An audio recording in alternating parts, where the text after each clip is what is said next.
Hi, I'm attachment specialist Adam Lane Smith, and today I'm going to talk to you about something painful, but I hope you bear with me.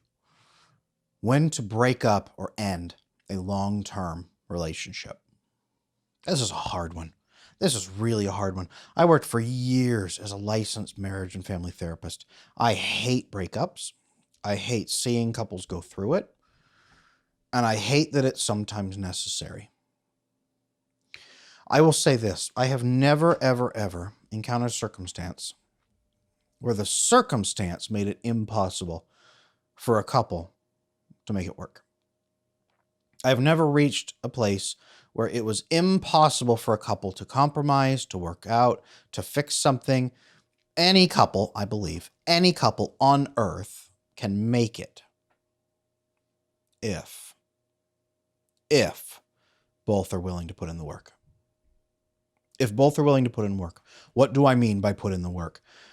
If both of them are willing to approach a relationship as a partnership with equal share based on mutual fulfillment and the health of the relationship, and are able to put aside their ego, put aside their problems, put aside their defensiveness, and do what's right for the relationship. If they're able to do that, I've seen couples come back from catastrophe. You can't even imagine. I've seen couples come back from brutal, terrible things that should have broken up anybody else. And I'm not talking about them collapsing in another relationship. I'm not talking about just giving up. I'm not talking about people saying, oh, well, whatever, it's fine.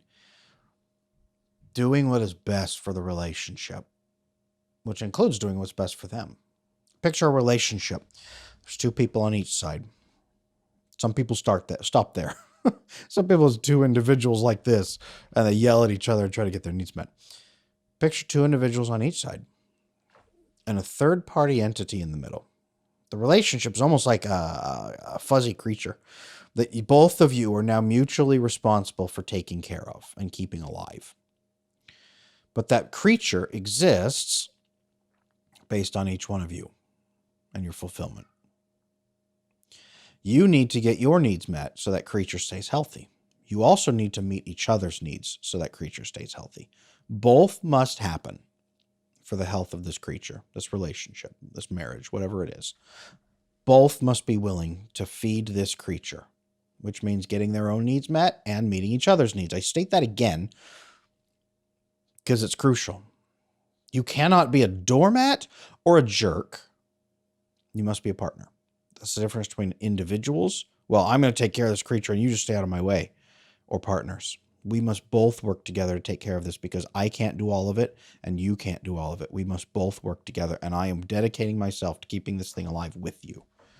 It's almost like a child, except people don't even take their children seriously as a responsibility. So it's a third-party creature that you must keep alive. Your relationship is a third-party creature. Now that tells you a lot about when it's time to end a relationship, because when the other person says, well, whatever, that's your problem.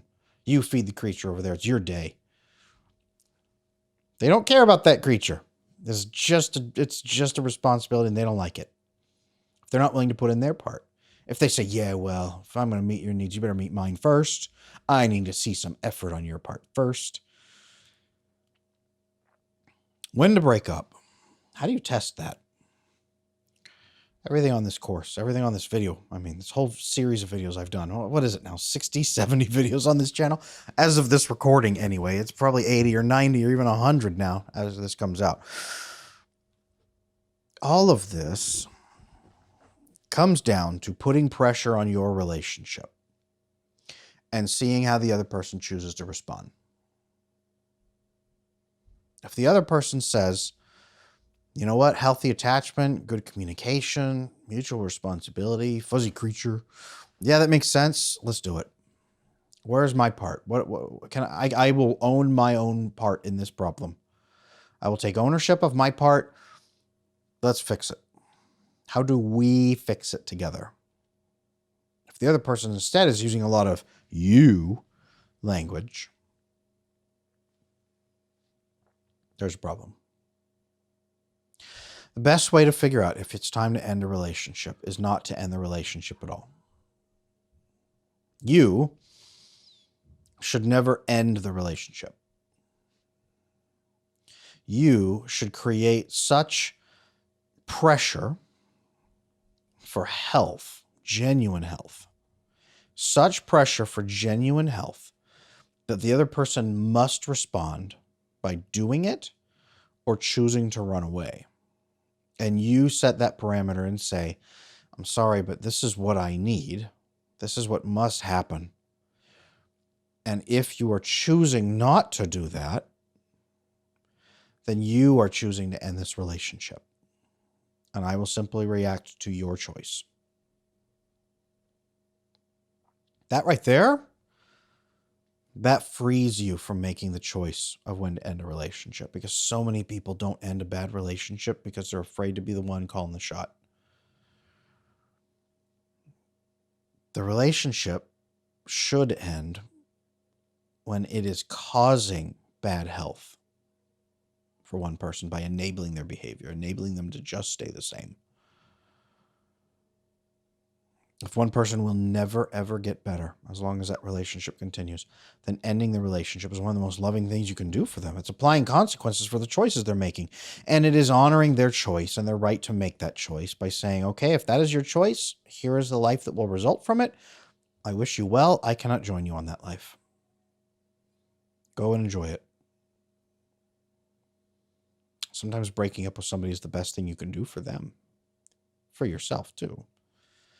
But keep in mind, with this system, with the attachment pieces I've talked about, go back and watch how bad attachment threatens your relationships. I think it's the 3rd video on this channel.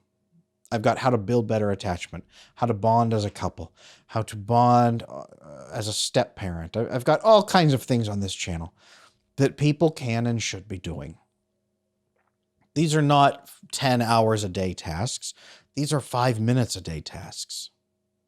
If someone is not willing to spend 5 minutes a day keeping this fuzzy creature alive, if they instead spend all that time guilting you, telling you're not doing enough, and you are genuinely trying, if they're instead focused on getting what they can out of it, if they're instead focused on making excuses, saying, yeah, no, that's totally important to me. Yeah, no, I'll get around to it next year.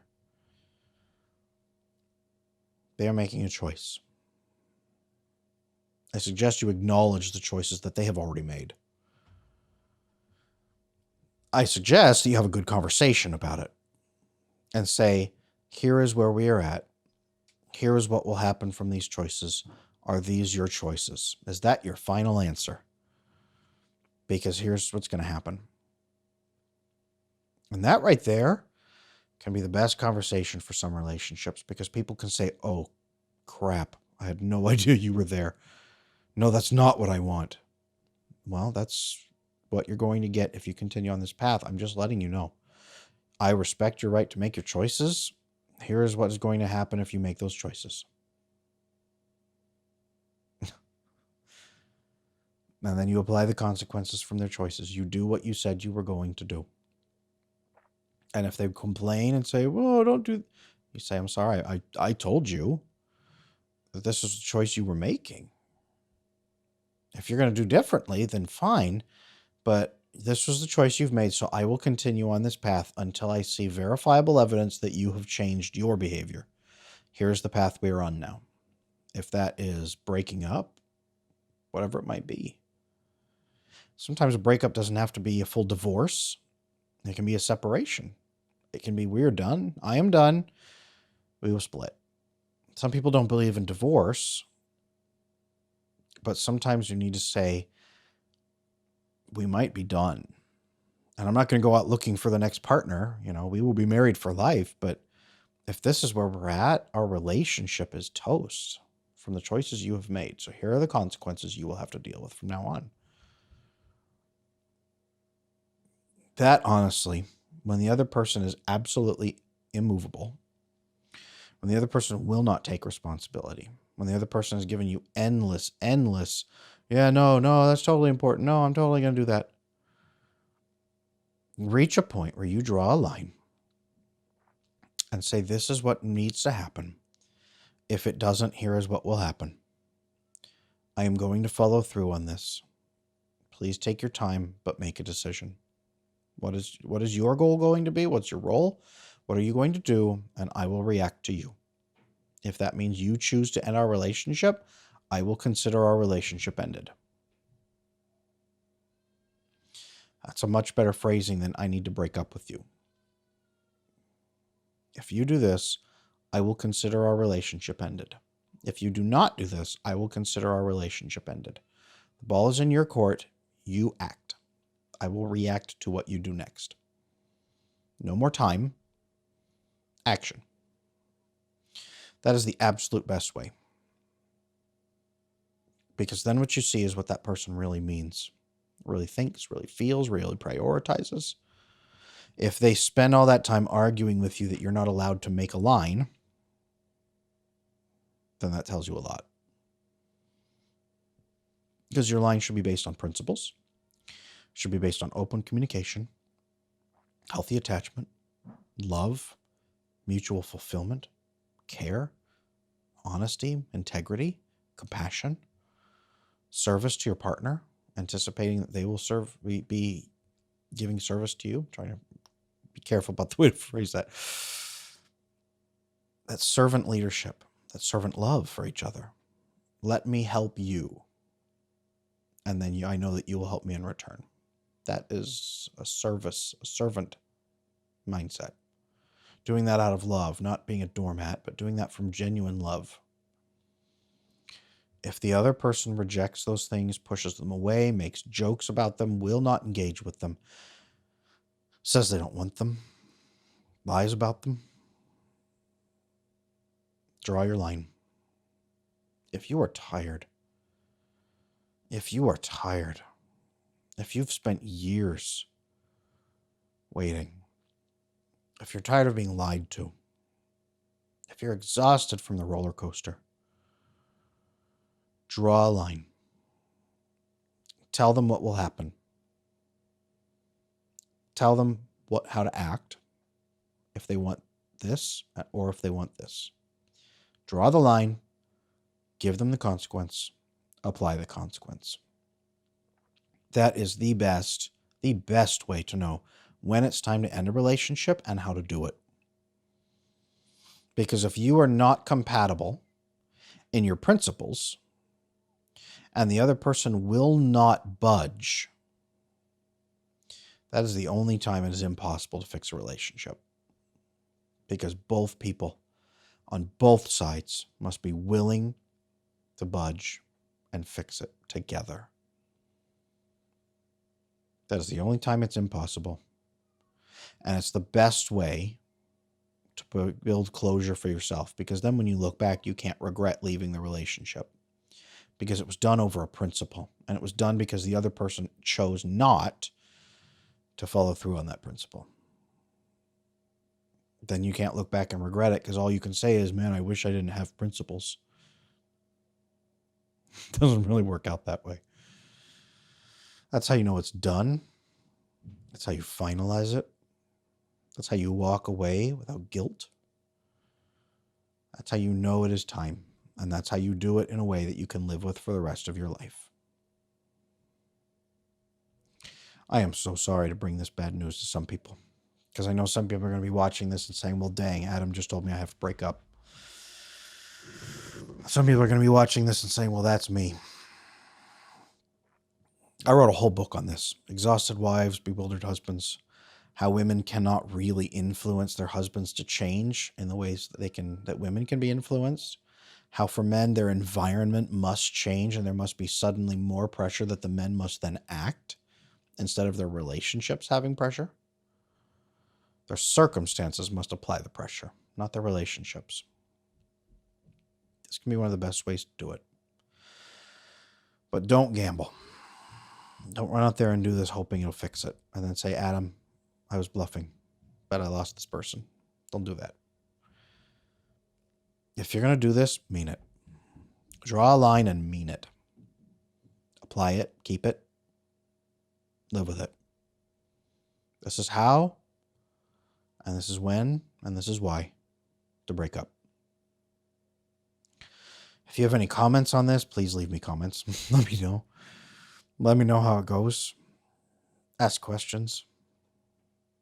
It's a hard process. Ending a relationship is very hard. Very, very hard. And not just romantically, but friends, partners, family. It can be really hard. Leave comments, like, comment, subscribe, share this. If you have somebody in a relationship or someone you know in a bad relationship, share this video. Watch it with them. Don't say, this is why you should end your relationship, but watch it and say, this was a great resource. Have you thought about these things? Have you done these things? Most people have already done these 5 times and they just haven't applied consequences. This is a good resource, I think, for sharing with people who are in bad relationships but don't know how to do or what to do about it. A lot of women are in bad relationships, particularly, and I'm not encouraging them to go out and end those relationships, but necessarily. A lot of women are in bad relationships because they're afraid to be the one who makes the decision to end it. It might be that ending it is the right choice, and you're afraid to be the one who makes the call. This puts the pressure on the other person. This, in fact, is one of the few things that female partners can do to influence their long-term male partners into changing, is to change his circumstance so he can no longer sit passively and be comfortable and be enabled by her just gently prodding him to change in ways that he really needs to. That happens. I hope this is helpful. I really hope that people will take some comfort from this. And I want to put very clearly, I am never an advocate for divorce,